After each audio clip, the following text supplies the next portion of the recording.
Welcome to the Tea Grannies. I'm Elise.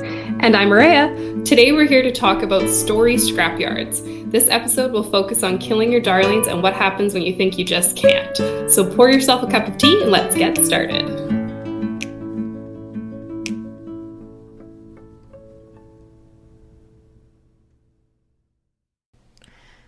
The idea for this episode came out of a very specific thing that I do for every story that I write. So I probably heard about this from another writer once upon a time. I don't remember who they were. I don't remember what they were talking about. And I don't remember what they called their version of this thing. So thank you, dear stranger, whoever you are.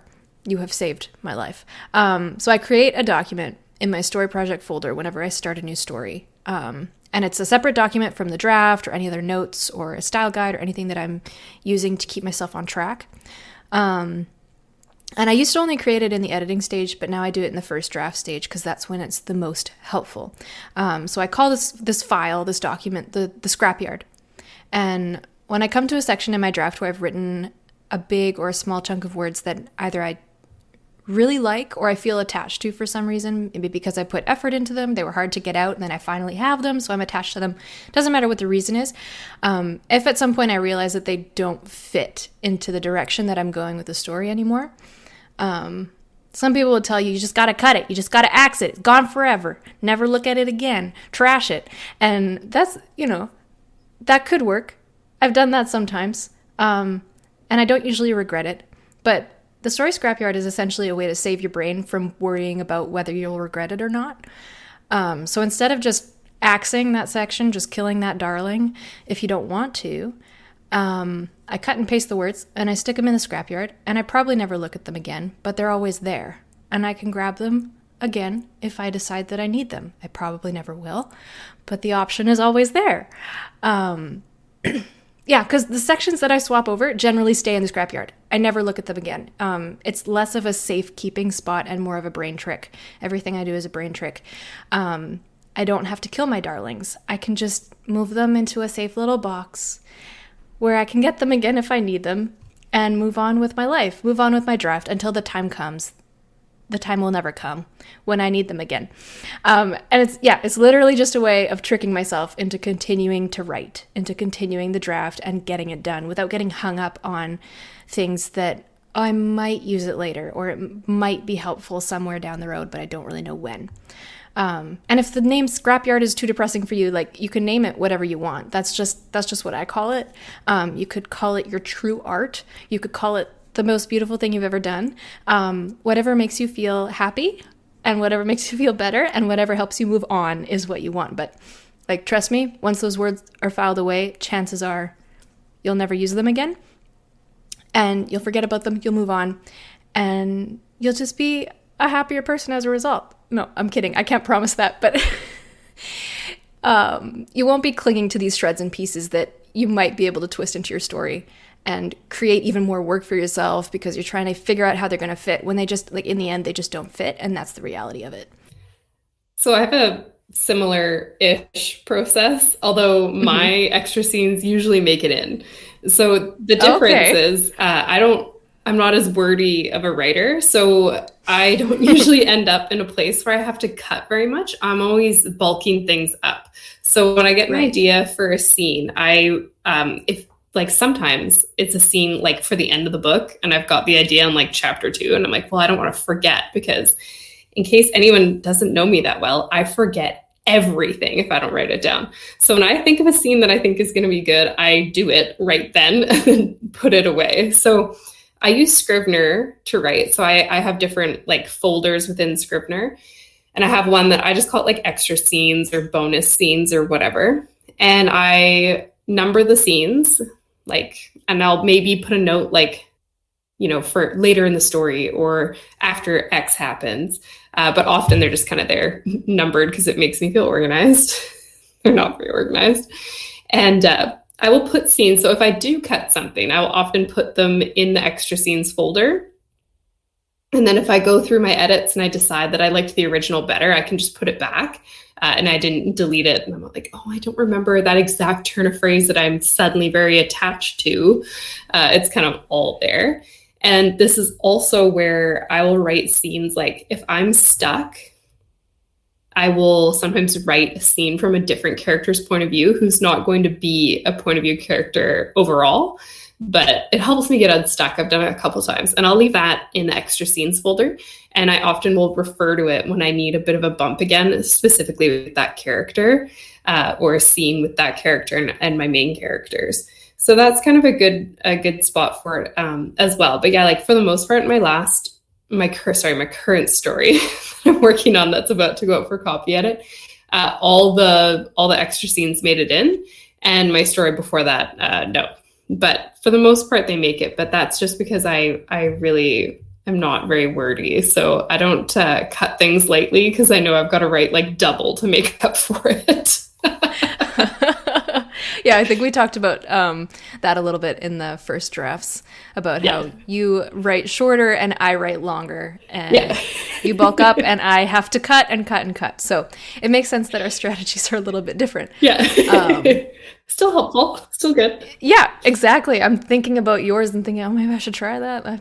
I'm pretty sure you told me about it before, but it's like hearing it for the first time is like, that'd be really helpful. That's really cool.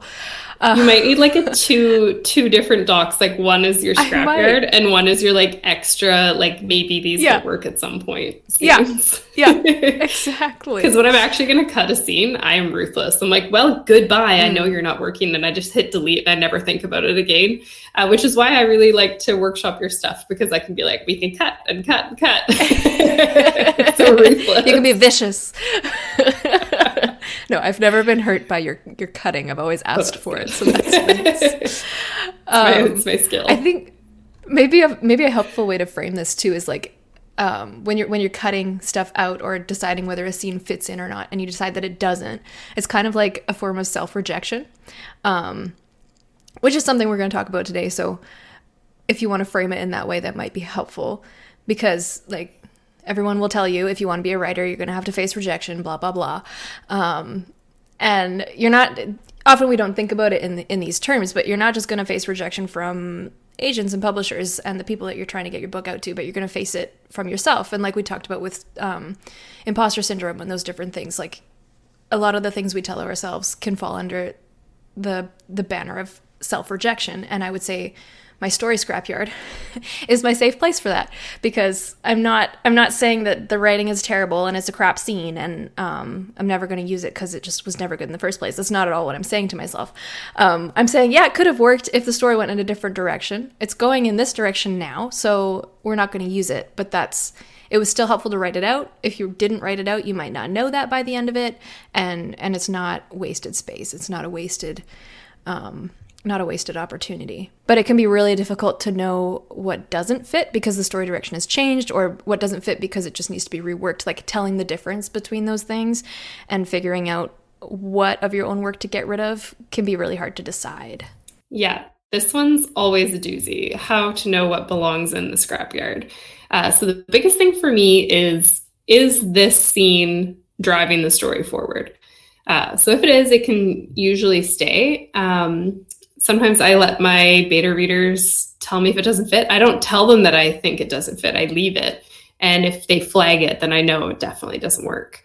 It's a lot easier to let them find it on their own, and then you'll know for sure. Mm-hmm. That's smart. Yeah. And with first drafts, like I generally leave it and then I worry if it fits later, because you need some time and distance from that first draft before you can really see how it should actually fit together. And so in that case, if you're not sure, you can just leave it. You can always fix it later. Mm-hmm. If you're very attached to a scene, but your workshop group and beta readers disagree, then you might need some more, again, time and distance to look at it in the grand scheme of things to see if it fits. It's very easy for us to be like, I love this scene, but it doesn't actually do anything for your story. And so if you axe that scene, it doesn't mean that it's a bad scene or you're a bad writer. It just needs to be done for the sake of the story sometimes. Yeah.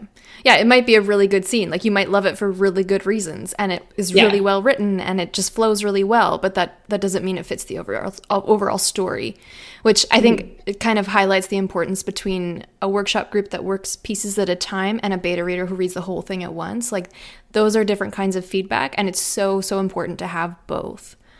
But I mean, moving on from that, like my biggest signal for asking the question of like, does this need to be taken out? Do I need to cut the last few pages? That can be really hard to figure out, do I not like it because it doesn't fit, or do I not like it because I'm being my own worst critic and I actually don't know what I'm talking about? Because that can happen too.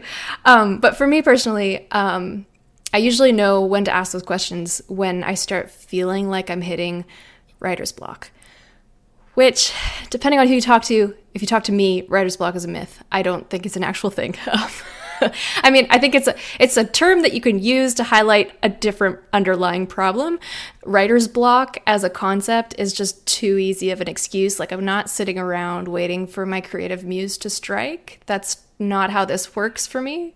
We would never write anything if we waited for inspiration to strike. Like, exactly. We would all be sitting around staring at the clouds, okay? And yes. As fun as that sounds, I have work to do.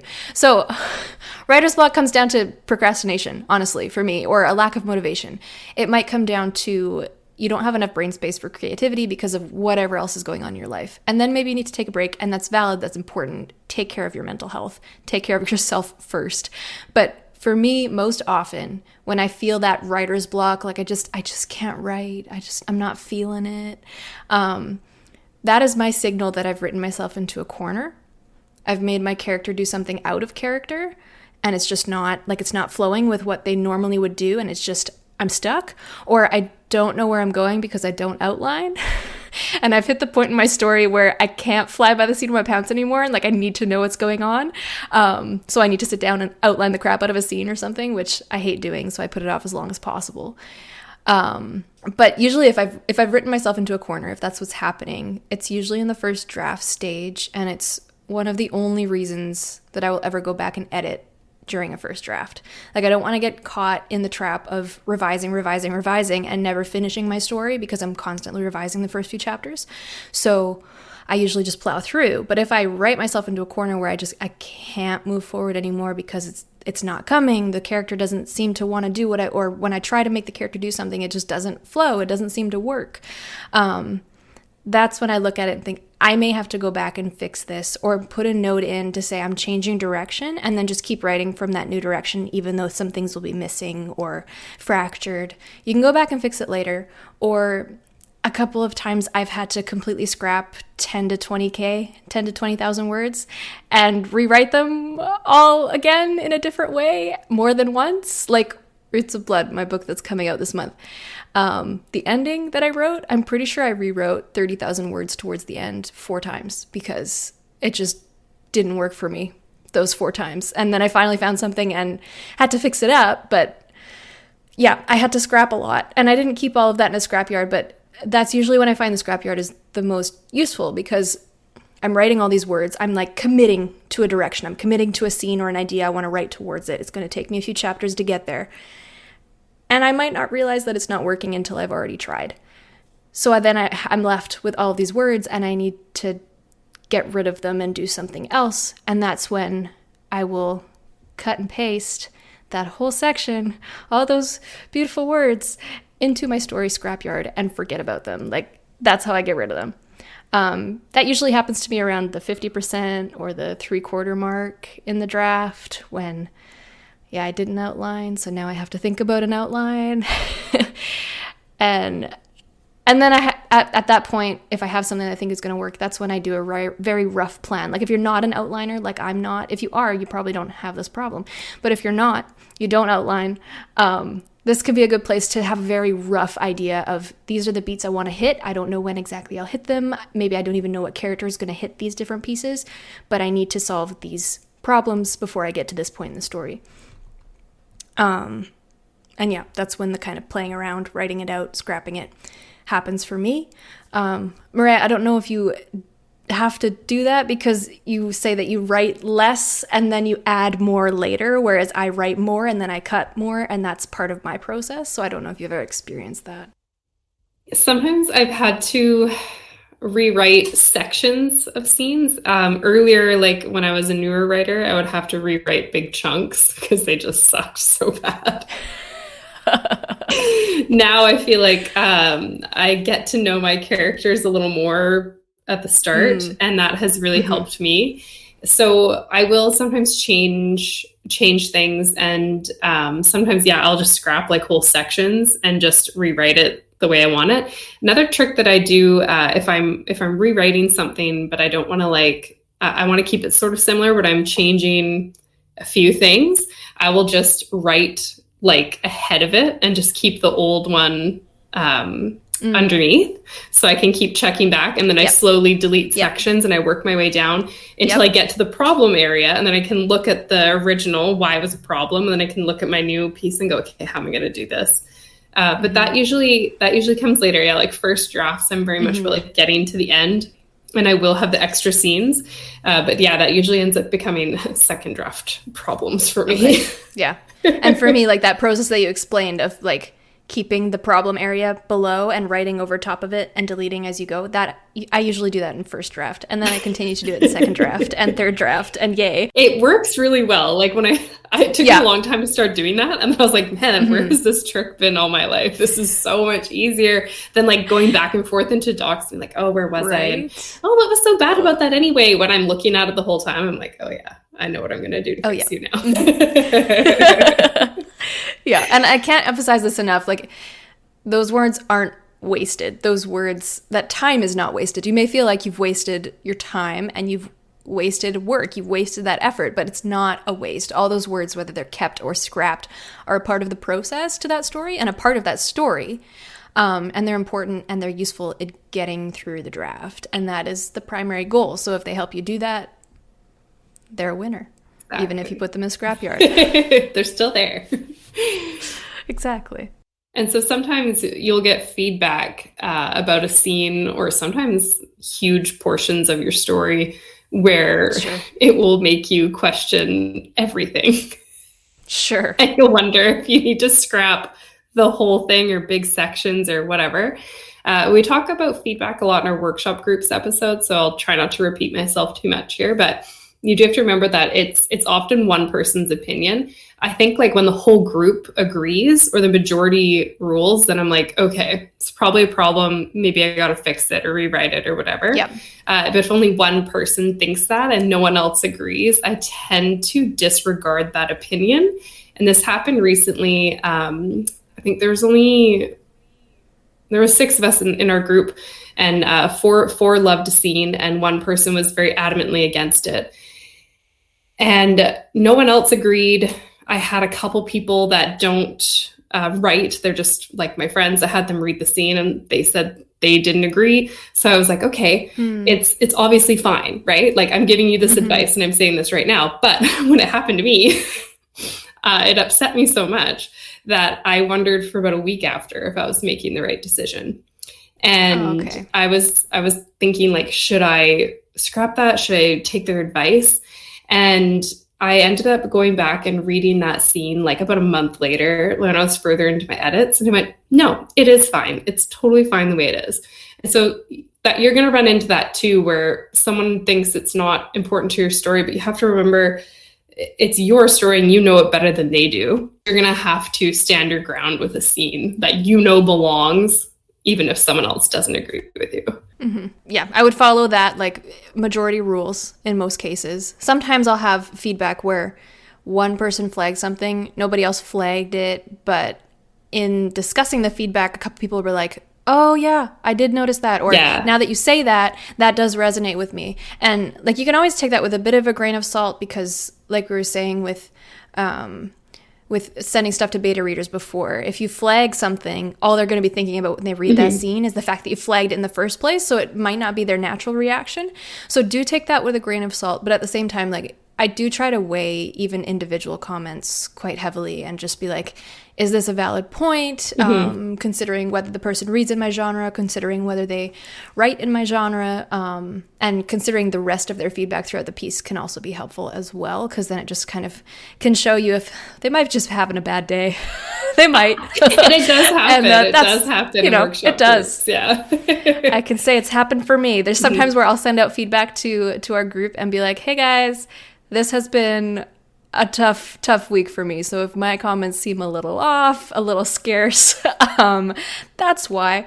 And I try to flag that. It doesn't happen super often, but I want to give, leeway for that to happen to other people too. But another thing that you mentioned that I wanted to pick up on was just getting that space, getting some distance from negative feedback. Because if you try to deal with it right away, sometimes if you're too close to it, too attached to it, you've just finished the draft and you're so excited about it or whatever it is, accepting negative feedback, accepting criticism can be extra hard just because we're so attached emotionally and we just want to protect our baby. So getting that space and distance can be really crucial. It's very important.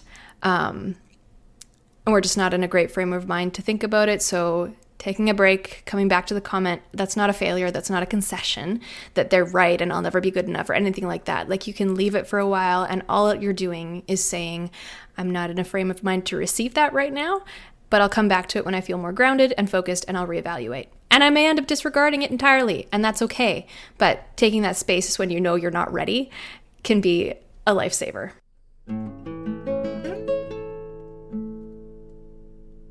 And sometimes a story just doesn't work out. And so I usually do a few things before I throw in the towel. So the biggest one is to take a break. Like, we've touched on time and distance a couple times in this episode, and that is actually really important. Like, some projects I've taken some space from and then gone back to it and like, no, I do like this. Like, I was just going about it the wrong way. And then I go ahead and it gets better. Another thing I'll do is I'll write something else. That helps a lot too, like write a short story, write a whole other project if that's what you got to do. Or read. Reading is great for this. Like, pick something that is similar to what you're working on. Like, if you're writing like a Greek mythology story, like pick up like a fantasy-based like Greek mythology type story and see if that can kind of, you'll be able to go back to your draft with more information and you're learning when you're reading too. So you'll have more experience, so to say, when you get back to it. So you can also send out pages for feedback. This can reinvigorate your interest in your story, and it can also show you why it's not working. And that will help you determine if it's worth throwing out or if you just need to change something. A lot of the times the mistake is a few chapters back. When you get to this point, it's usually not in the page you're staring at right now, like, this isn't working. It's a ways back. And then once you find it, you can usually salvage it. And if none of that works, like, again, just put it away, like, shelf it for now. Maybe you're not ready to write that story. I've seen people say that, where they go, I've got this wonderful idea and these characters, but I don't think I'm a good enough writer to bring it to life yet. And it's probably not true. You probably are good enough. And, your first draft's never going to be perfect.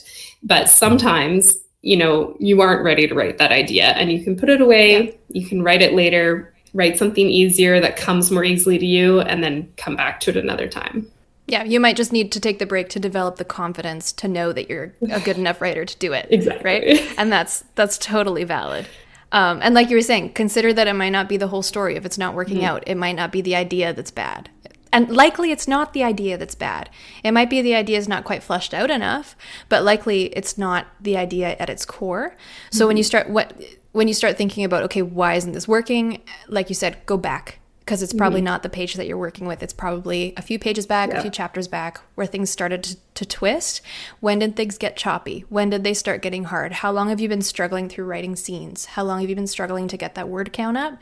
Go back to that point, and then I'm just going to throw out a few questions that you can consider that might help you get to the root of the problem, or might help you think of other questions that will help you get there. So, like, did I do something at some point? Did I write something that didn't suit a character's personality? That's a pretty big one for me, because I might suddenly decide that I wanted to go a different direction with his story. So I might suddenly like flip a character 180 and make them somebody else. I've done this with a character, and I pretended it was a nice twist and it was like so unexpected and wow.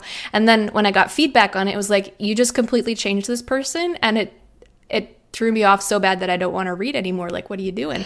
So that's happened to me a couple times. So that's one of my biggest ones, is what have I done with these characters, and am I being consistent? Is this something that they would actually do? And if it's not, do I need to add in something that changes them, that makes them willing to do it? Or do I need to revise that character entirely? Or something else you can ask that's not so character related is, did I add a plot point that's too construed? Or is it too random? Or did I just throw off the storyline too much and it doesn't fit where I was going. It's too much of a subplot that just doesn't fit the context. Too much of a side scene that may be really cool on its own, but doesn't really fit the direction currently and just kind of throws things off or takes us on a tangent and then we need to get back and it just might not fit. And that's okay. And my last one is, have I plotted out the next few story beats? Have I tried to outline a little bit the direction that I want to take the next few scenes or the next few chapters or whatever it is? Do I even know where I'm going with this? And I mentioned that before. Like, I don't outline, so I get stuck on this all the time. It gets me over and over because I refuse, like an idiot, to plan things out. But when I get stuck, that's when I start to outline. That's when I start to do it. I start to plot out. Me too. Yep. That's the only time I outline. Like, I got to not even the halfway point in the first draft of the current story I'm working on. And I went, I better plan out the end or I'm going to screw up the whole second half of this because I need to know the end. And so I actually we brainstormed the ending together. And weirdly enough, through multiple drafts, the beginning and the end stayed the exact same, but the middle has changed a lot. And if I had not plotted out the end, I would have just shot myself in the foot. It would have been the worst thing. Yeah. Right? I think we talked about that in first drafts. Like, my biggest thing now is I want to know the ending before I get there. I want to know it kind of at least by the 50% mark. But if I could figure it out sooner than that, the sooner the better. If I'm not going to plot out anything else, I at least need to know where I'm going. What is the end? Yeah. So, and then as you said, if those questions, that process, it still doesn't save the story for you, take a break from the draft, put it in a drawer, don't think about it for a while. That doesn't mean you're trashing it. You still have it. You're not deleting the file. Please don't do that. But take a break. Set it aside. If that still doesn't get you ready to get back into it, it's probably time to kill some darlings and then, maybe work on something else for a while. Just take some distance. Yeah, killing your darlings is pretty hard. And this is one of the tactics that I use because I am like so good at just driving up the tension and then I don't pull the trigger. I'm like, oh no, I don't want to. Oh, I like them too much. Poor character. Yeah, poor character. I can't do this to them. Like, they're not something I came up with in my mind. I can do whatever I want. So I kind of lie to myself and I tell myself, I can always change it. I can always make it not so bad. And then, so I tell myself that, and then I'm able to write what needs to be written. And then it ends up being good. And then I get this like kind of evil cackle going on. And I'm like, oh no, it can stay like this. This is excellent. Oh, the brain trick. Yeah, you can totally talk yourself into doing stuff. And I've noticed the more I read, the better I am at pulling the trigger because one of my biggest pet peeves when I'm reading is amazing tension, great build up, and then the author pulls out at the last minute. Feels like such a cheap shot. And like, I used to do it. So I'm almost extra disappointed because I'm like, I'm not even published yet. It's okay if I'm still doing it. Why is this bestseller doing it? Did no one catch this in the editing phase? Yeah. Yeah. And I recently was reading the third book in a series, and it's a do not finish for me because there's a few things I didn't like that weren't being done well, but the biggest thing was the buildup of tension and then just no consequences. And that really kind of ruined it for me. And so, yeah, like, sorry, back to scrapping stories. I got on a little tangent there. So I have scrap stories that weren't working. If you can't get to the midpoint or like a quarter of the way through without it feeling like the longest dentist appointment of your life, you should probably put it aside. Writing is hard, but it should not be that hard. And, when you get into like bad feedback, if 1 out of 10 people think your character is an asshole and that wasn't your intention, but 9 out of 10 disagreed, then you're probably okay. But like Elise said earlier, don't forget to take individual feedback, into consideration. But if you're looking at general stuff and you're going, oh, I'm going to have to like scrap this entire character because one person thinks they're a jerk and not supposed to be. Yeah. Well, not everyone's going to like your writing either. Like when your book does get published, you're going to have, for every 100 people that love it, you're probably going to have 100 that don't like it either. So and consider too that like that one person, even if everyone else disagrees with them, there might be something else to their comment. Like yes, they're picking up on a problem. They might not be explaining the problem that they're actually trying to get at. Yeah. And you can do a little bit of like digging to try and figure out what that is, because they might have a point, but it's not the point that they actually made. Exactly. And that's what I was going to say. Sometimes you have to dig a little deeper and figure out why and where that started to happen for you. Like maybe they do have a point. So have a look back with like, you know, looking at the whole picture and go, okay, well, maybe it could be like taken that way, right? Like everybody has different life experiences and that impacts how we read. And some people, like I might just scroll past read right past someone being a jerk because I'm like, oh yes, jerks are everywhere. But someone else might not like that, right? So it just, it depends on that too. And the other thing is, you know, you can fix it, you can rewrite it, you can scrap it. The other thing you can do that has worked pretty well for me is you can pull characters from old projects and stick them in a new one. So if you write, you're halfway through a project and you're like, this is not working, this whole story's not working, but I love this one character. Well, save that character and stick him in another story or write a whole story around that character, and you'd be amazed with what you can come up with then. Yep, that's brilliant. I think that ties into a little bit of my process recently.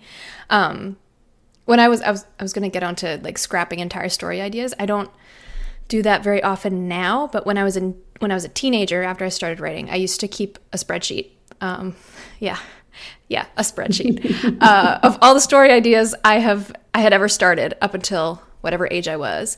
And by the time I gave up on spreadsheets because I was not updating them regularly, the tally was so this number is going to be not accurate, but the tally at the time, I had given up on my spreadsheet for a little while. I had 70 different stories that I had started writing, and that can be anything from one chapter to 50. Like there's a bunch that, I don't know, I wrote a chapter or a scene and then I never actually continued. But there were also a bunch where I wrote a whole bunch of chapters and then I just like gave up. So I had around 70 stories before the end of high school. And I mean, if you want to guess, you can. How many of the 70 did I actually finish? 12. 12 of them. 12. That is less than 20% if you like math, okay? You nerds. The point of that is not that I'm an absolute failure and that I never finish what I start. I'm just going to call you out before you like tag that on me. Because every word that you write is practice. I'm pretty sure I got that from Brandon Sanderson. And he had some kind of like limit. Everyone has X number of practice words in them before they actually start getting good. I don't know what that number is. So, you know, you can pick one. Pick one that makes you happy. But every word you write is a practice word. And that, to me, that's just like every word I read is research for me. Every time I pick up a fantasy novel, that's research. Like, I know that sounds like a brain trick. I know that sounds like crap, but it's totally true because I'm always thinking as I'm reading and enjoying a fantasy novel, I'm thinking about what I like, what I don't like, what I would do differently. Like, it's absolutely research. You can totally coin that. And then just because an idea doesn't turn out or doesn't make it to the final stages, it doesn't mean it's a failure because you learn something from why it didn't work, or you learn something from the pieces that did work that you want to keep. Like you said, you could take a character from that and pop it in somewhere else, maybe rewrite it a little bit, and you've got a whole new story. So it's all useful. Like 2 of my most recent ideas are exactly that. I added this idea to a spreadsheet years ago and left it unfinished. It probably should never see the light of day. And then recently I decided to grab a character and to use that as a new idea, which I finished in last year's NaNoWriMo writing month. And I have a complete first draft of that story. And like, I didn't use the story itself. I used the character, I used some of the backstory, and I created something new from it. But if I didn't have that, I probably wouldn't have this new draft now. And it's one of my favorite ones. Like, it's become one of my favorite drafts to date. It's giant monster bugs, lost royalty, and spicy romance. So nothing can go wrong. Nothing.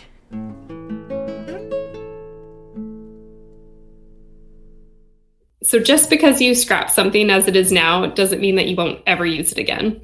And always keep your old work because you can repurpose characters and ideas as well as being able to see how far you've come as a writer. And that's the tea on Story Scrapyards. All links will be in the show notes, and you can reach us anytime at theteagrannies@gmail.com or follow us at the Tea Grannies Podcast on Instagram. Please rate and review us wherever you get your podcasts. It's time to put the kettle on. We'll see you again in 2 weeks. Happy writing.